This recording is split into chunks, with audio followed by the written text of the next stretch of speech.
So it's because my brother also studied here before for his IELTS and he got a 7.5. And I also wanted to get a high score in IELTS. So my dad suggested I go here, and that's why I'm here. GLN is a very big place, and I think it's a really colorful and nice environment to be in. I like it.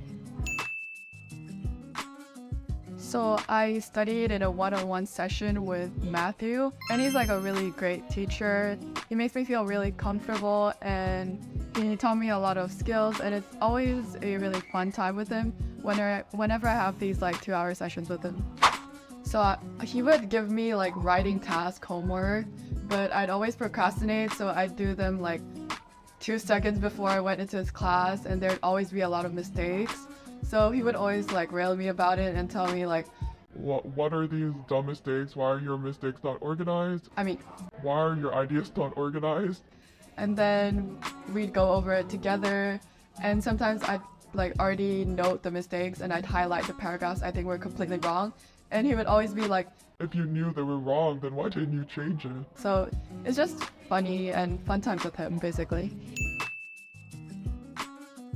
I actually wanted a 9, so I was like, damn, because one of my friends also did it, and he also got an 8.5, so I wanted to beat him and get a 9, but I got an 8.5. It's fine though, I'm so proud, kind of. So for reading, I personally read a lot in my free time. I'm pretty sure I finished all the Harry Potter books before I was in 5th grade, so I do read a lot. So I guess because of that, I don't have a lot of trouble skimming through the text and then reading the questions and then scanning it for more information. I think people should read a lot in their free time, like maybe just random news article if you ever like have any time.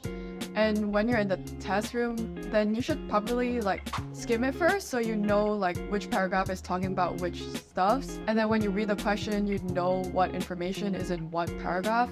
And you just go and then you choose your answer. And like always double check yourself.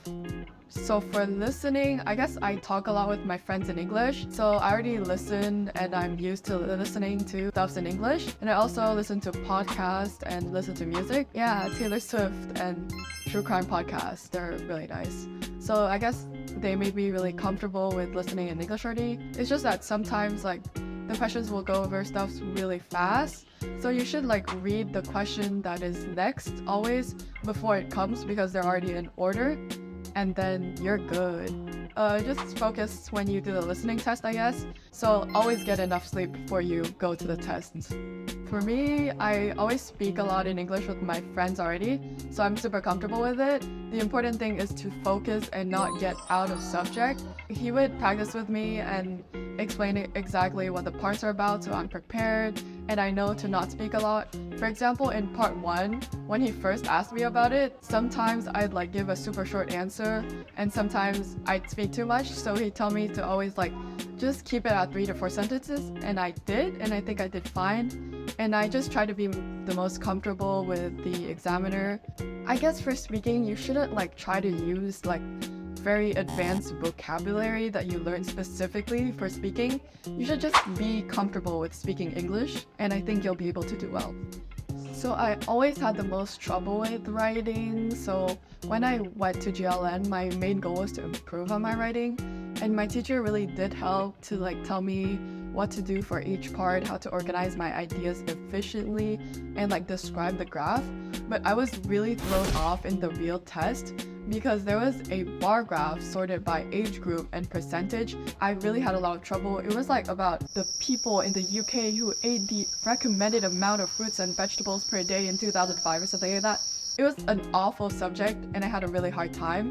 So that's why I kind of messed up my writing part 1. Basically, I'd say that you should focus and know like which ideas you have and how to organize it efficiently. So yeah, that's the main thing. So thank you, Matthew. You were like an amazing teacher. And if you want to like improve your IELTS skills, then you should come to GLN. Yeah.